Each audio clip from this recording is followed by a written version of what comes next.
Hi everybody, welcome back to another episode of the Stellium Astrology podcast. I'm your host, Stephanie James. I'm the founder of stelliumastrology.com. I am a tutor at the London School of Astrology and I used to write horoscopes for Elle magazine. And today I wanted to talk about the rarity of having a stellium. So how rare is a stellium? Before I get on with the subject, I just wanted to invite people to go check out my Patreon page. I'm still creating content for my patrons and doing moons and astrology overviews for the month, and they have access to enhanced and special edition episodes of the Stellium Astrology podcast, as well as second parts to interviews that are coming out and early access to interviews as well.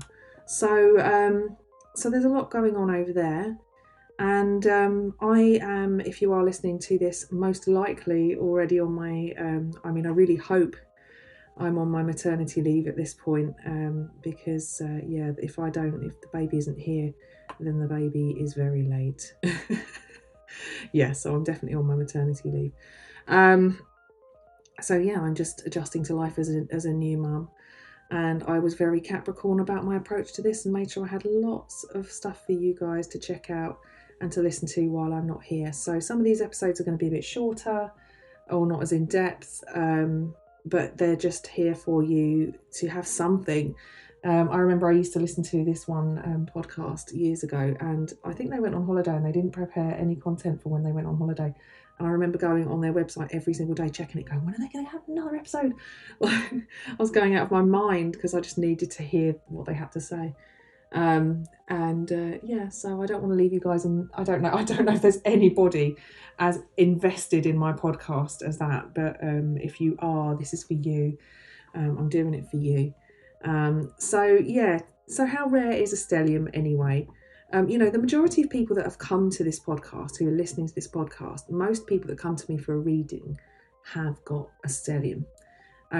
Now, as I talked about in the previous episode, there are different types of stellium, and the different types of stellium determine how rare your stellium is. So firstly, let me get started by saying that stelliums are relatively common. It depends how specific you want to be about it. Like I said in the previous episode, if you want to go for 3 planets instead of 4, it's going to be much more common for somebody to have 3 planets in one sign. Particularly if you were born during a period like 1993, for example, when we had Uranus and Neptune in Capricorn and they were moving through. They made a conjunction that year, 3 conjunctions in 1993. So they were exact at 18 and 19 degrees of Capricorn. But that means that whenever the sun was in Capricorn, or whenever the moon was in Capricorn, or whenever there was any transiting planet that went through Capricorn, it meant that there would be at least 3 planets in that sign. And it's the same with the more recent Capricorn stellium, which has Pluto's been in Capricorn since 2008 and it's going to be in there until 2023, I think. So most Capricorns born since 2008 will have, Pluto in their sign. And then you've got Saturn, which joined the party in 2017.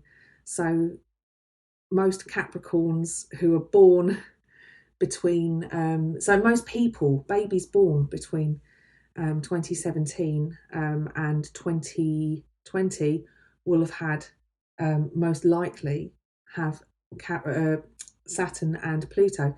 And if they were born between 2019 and 2020, they'll have had most likely Saturn, Jupiter and Pluto in their chart.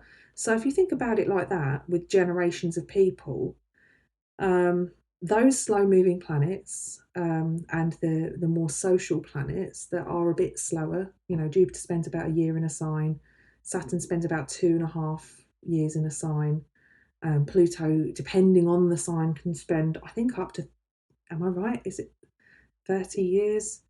I think maybe that's a bit of an exaggeration. I think Pluto can, depending on the size of the sign, some planets move faster through some of the signs of the zodiac than others, and I'm trying to remember which ones are the slower ones and which ones are the faster ones now. It escapes me. But either way, the slower moving planets take their time. Pluto moves approximately 2 to 3 degrees a year, I think. So that's really slow moving if you think about the fact that Mercury, for example, spends just about, I think, about a day at a degree. Same with Venus. Mars is about 2 days per degree, really. The moon spends, I think, is in a sign for 2.5 days. So, it's like, the moon can get through a whole zodiac sign in 2.5 days. So you've got really fast moving planets, and then you've got the really slow ones. So the generational stelliums are not so rare in the sense that they are, for most people of your age group, you'll all have this kind of stellium. If you were born in the 90s, you're going to have some kind of Capricorn stellium in your chart, most likely. And if you're born, if you have a child, or if you know somebody who had a child born within the last sort of couple of years, they're most likely going to have at least 2 planets in Capricorn, probably more depending on the time of year they're born. So that isn't so rare, but it is rare in the sense that, for Saturn and Pluto to get together, that's not a very common occurrence. It doesn't happen. I think it happens once every 36 years they get together. So Saturn and Pluto, having a Saturn-Pluto conjunction in your chart is not overly remarkable, but it is still something that is quite unusual. Just like having a Jupiter-Uranus conjunction, it's not so remarkable. That will happen once every 12 years. Jupiter will meet up with Uranus once every 12 years by conjunction. I'm not talking about the squares and oppositions. So that's also kind of a bit more remarkable when you've got something like those slower moving planets that kind of meet up, and that's kind of rare-ish. And just it will be a story about the times that you're born in. However, if you do have all your personal planets in one sign, that's a little bit more rare in the sense that, particularly if you've got, for example, if you had a stellium with, your sun and your moon involved, I think that makes it a bit rarer, because even though you have a new moon every month, which is the sun and moon in conjunction, doesn't mean that the personal planets are necessarily going to be in the same sign. It could be that you have, a sun-moon conjunction, or you were born on a new moon in Pisces. But like I said in the previous episode, Mercury is never more than 28 degrees away from the sun. However, if he is 28 degrees away from the sun at his maximum elongation, which is what that is called, he's not going to be anywhere near the sun. He's going to be almost a whole sign away.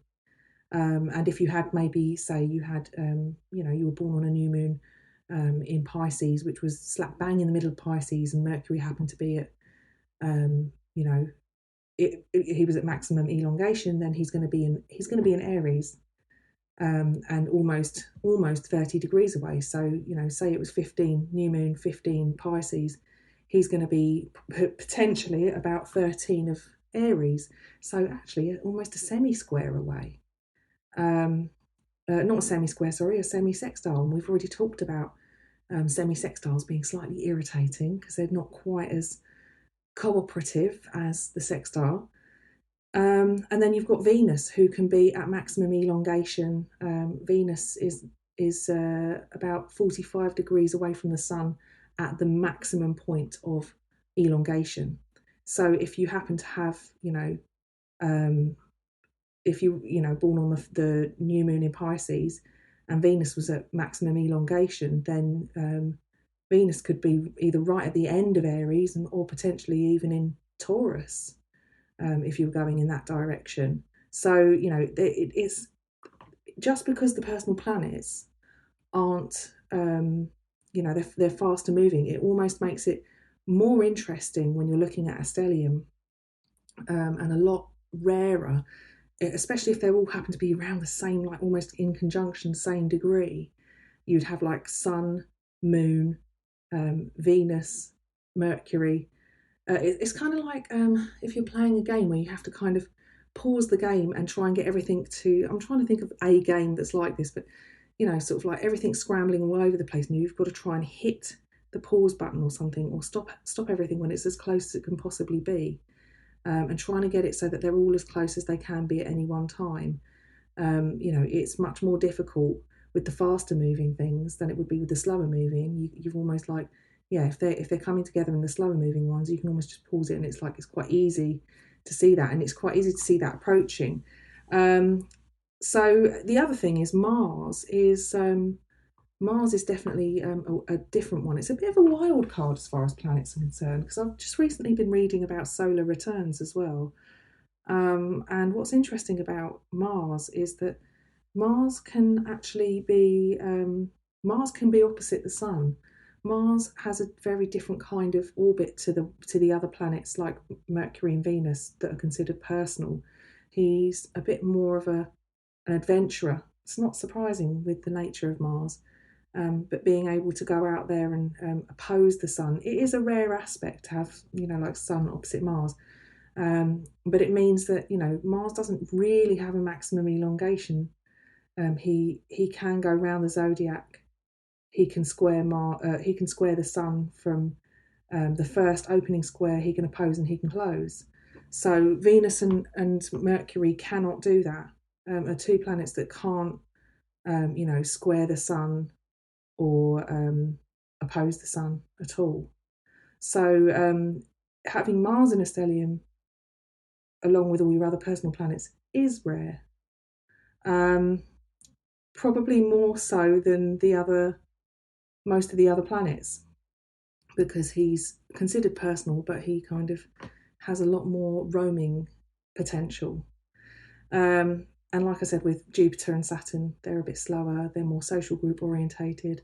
So, you'll have your similar placements with your Jupiter and Saturn to your peer group, to people of your same age and maybe a year above or below.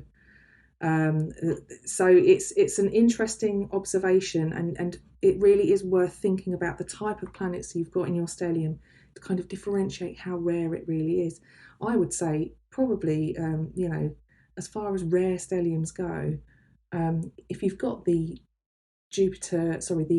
Uranus-Neptune conjunction, which affected lots of people in the 90s, I'd say, and Saturn got involved there for a while as well. I'd say it's quite an important period in history, and a lot of amazing technological advancements occurred around that time. So it's not like it's that we haven't come into being to experience this amazing period in time. That's, it's still kind of amazing times to be alive, just like 2020, as awful as some of the stuff has been. Having Jupiter, Saturn and Pluto all in Capricorn is, and what an amazing time to be alive. And yes, in a sense, it's incredibly rare to have Jupiter, Saturn, Pluto all in Capricorn.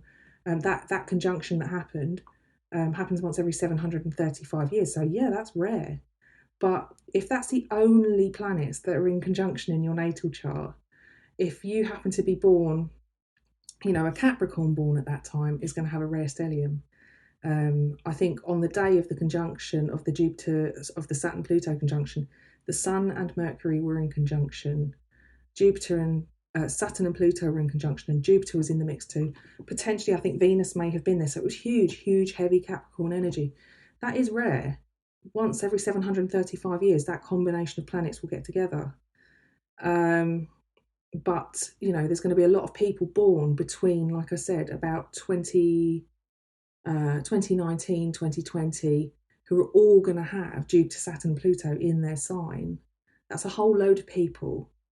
But, it's I would say things like having the moon and having the faster planets feeding into something like that is definitely going to be much more remarkable, because if you've only got, for example, Jupiter, Saturn and Pluto in your chart, or maybe you've got Uranus, Neptune and Saturn all in Capricorn in your chart, for example, and that's it, that's just something that's going to affect a whole generation, your whole age group. And, it's not very personal. It's not going to feed into your personal experience. If your personal planets get involved in that, then it's definitely going to be expressed through your personality, through your personal choices, your value system, for example, if it was Venus, and what really matters to you. These kind of things. In the previous episode, I mentioned that I've got Sagittarius, Jupiter in Sagittarius, Uranus in Sagittarius, my descendant in Sagittarius, which doesn't really count in a stellium. The angles don't count as far as actually contributing to a stellium, but they do count as far as how you express, how that stellium is expressed in your life. So I've got Jupiter, Uranus, and Neptune in Sagittarius.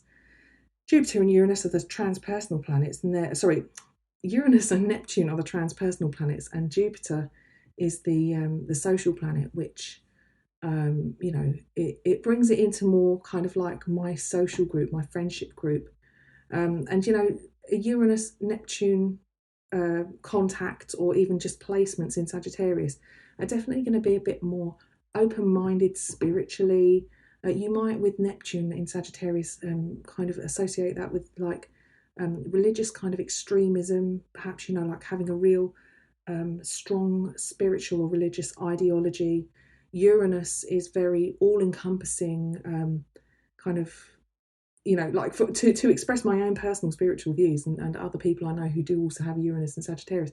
We do seem to be that group of people who are like, we believe in everybody having their own beliefs and practicing them in the way that they want to. If I was a Wiccan, I'd be one of those Wiccans who just does my own practice. I'm not a Wiccan, but you've got like those witches who practice in covens, who find their community, and then you've got the ones who kind of just do it on their like solo practitioners. I kind of think that it's a very personal thing, and it's something that each individual kind of practices or expresses as part of who they are and their own individual connection to what they consider to be their God. And I know a lot of people born during this time. Some of them are atheists, some of them don't really, they reject, in a Uranian way, they really reject the idea of religious belief. But it's all about the personal experience and understanding that it's very individual. But my whole age group, my whole kind of sort of social group tend to kind of identify with that a bit more, I think. I don't know, maybe I'm making a sweeping statement there, but that's definitely what I've noticed. And Jupiter in Sagittarius is such a nice place to have Jupiter, so I'm grateful for having a nice little Jupiter placement in my chart, which feeds into my Mercury and Venus conjunction, because it gives me it really lifts my Mercury and Venus, which is very weighed down by a square from Saturn and Pluto. You can imagine the relief I get from that lovely Jupiterian sextile that I get to those very important planets in my natal chart. However, it's an optimistic placement for Jupiter. So think about the individual planets. Think about how often they travel, how fast they travel. A friend of mine, Marina at Dark Star Astrology, has got a stellium in Aquarius, but part of her stellium is her sun and her moon. She doesn't just have, a cluster of random planets that aren't so personal. She actually does have her sun and moon there. And that is, it's very she expresses that in a very personal way. It comes out in her personality. It's a very interesting way of looking at a stellium. So definitely do that. Think about it. Think about how fast Mercury travels, how fast Venus travels, how far away they can be from the sun at any one time, how fast the moon travels, and how likely it would be that you'd have a cluster of planets all sitting in one sign, plus the moon comes in to join the party. Every month, like I said, we do get a new moon, we do get a full moon, we get the first quarter and the final quarter. So the moon makes a lot of aspects every month. But if you have got, so the sun, usually if you look at an ephemeris, the sun will ingress a sign, and Venus and Mercury will either be slightly ahead or slightly behind the sun, depending. And then what happens is when they get to their maximum elongation, this is when we start experiencing retrograde periods. And then they catch back up again, and then they go back past the sun, and it's a little dance that they do. So it's not so rare to have Sun, Mercury and Venus in the same sign together. It's not so rare. But if you had the moon there too, it is. If you had Jupiter there too, that's a bit more unusual. If you had Saturn there, that's a bit more unusual. Mars, definitely that's unusual, because Mars, like I said, he quests around the chart and does his own thing. He takes slightly longer than the other personal planets, but not so long that he's considered social. And then, Uranus, Neptune and Pluto, they are doing their own thing in their own signs, and sticking around for a long time. Uranus is in Taurus and has been since 2018 and is going to be there for, now I'm going to say 2026, but I could be wrong. And, Pluto's been in Capricorn since 2008 and is leaving in 2023. I'm just getting my ephemeris out to have a quick look at 2026 for you to make sure I'm not lying. Oh yes, it looks like Uranus leaves Taurus in 2025 actually. He might go back in. Yeah, he goes back into Taurus, and then in 2026 he moves back out and stays in Gemini for the next, I think, 7 years he spends in a sign approximately. And yeah, I don't know when Jupiter's leaving Pisces. When is Jupiter leaving Pisces now? Gosh, not Jupiter. Hello, Steph. Wake up. Jupiter, what I mean is Neptune. Neptune will leave Pisces and be in Aries roughly around 2026 as well. Is that right? Or was it a bit earlier? Gosh. Yeah, about 2026, 25, 26. So those are kind of going to be interesting years on a mundane level, looking at the shifts in society and the shifts in our kind of, they're the signs that kind of represent our fashions, our kind of the themes that we see, even down to, I think somebody did a study on planets in their generational, like the generational planets, the transpersonal planets, the outers, and following like how we've, fashion in kind of like how we decorate our homes, music. I think Frank Clifford made in his book, How to Get the Heart of Your Chart. I think it's that book. Oh, no, it's the book of music horoscopes. Inside one of the covers, he's printed a poster that he created, which follows all the different social and transpersonal planets and the trends in pop music and other areas of music. So they're really instrumental in like the collective, the collective connection to fashions, trends, and what we all kind of experience on a level where we're all connected.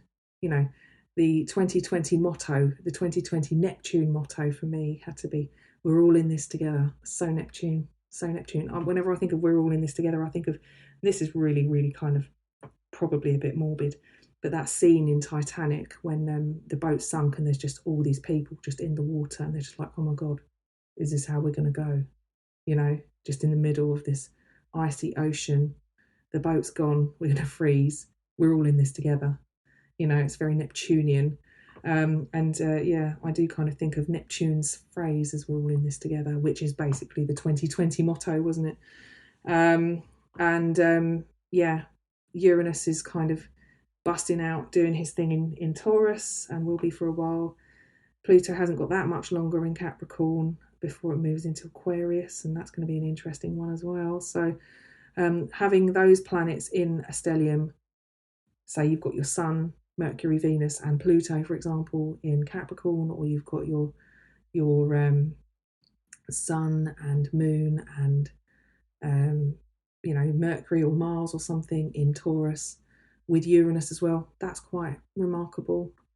We're going to have a lot of people born over the next sort of year or so with Jupiter and Neptune conjunctions, or Jupiter and Neptune in Pisces. And so think of all the Pisceans that are going to be born that have Jupiter and Neptune and their Sun, or maybe Jupiter, Neptune, their Sun and Mercury, or people who aren't Pisceans but born over the next year who have Jupiter, Neptune and their Moon in Pisces. You see, this is how it is not necessarily, it's not always going to be very rare. However, how often do the outer planets get like mingled together? How often do the social and the outers mingle? So like I said, every 735 years you have Jupiter, Saturn and Pluto. Once every 12 years, Jupiter will mingle with Neptune. Once every 12 years, Jupiter will mingle with Uranus. and Pluto. So, you do that. That's not so rare, but Saturn and Neptune getting together, that's a bit more rare because it takes Saturn 29 years to do a full lap of the chart. So whenever he gets together with something like Neptune, for example, that's a once in a 29-year occurrence. So, think about that. Have a look at the speeds of the planets and how that kind of works for you. Have a look at your stellium and think about how does that work on your level, on a personal level. Is it mostly a personal stellium? Is it a social stellium? Is it a generational stellium? Or is it a combination? Do you have a social, generational and personal planet making up your stellium? In which case that is quite an interesting combination. If you've got any planet in aspect to an outer planet, to a transpersonal planet, you're kind of considered to be any of your personal planets feeding into an outer planet, you're considered to be a bit of an outer planet person, able to express outer planet themes or transpersonal planet themes. So if you've got a stellium which expresses that, you're probably going to be somebody who plugs into collective themes and trends and probably current affairs a bit more than somebody who doesn't have any kind of outer planet contact. I hope you found it useful. I really do. And I feel like I could wax lyrical about stelliums actually, and I probably have. I hope this hasn't been boring and waffly. I hope that you're kind of understanding your stellium on a deeper level.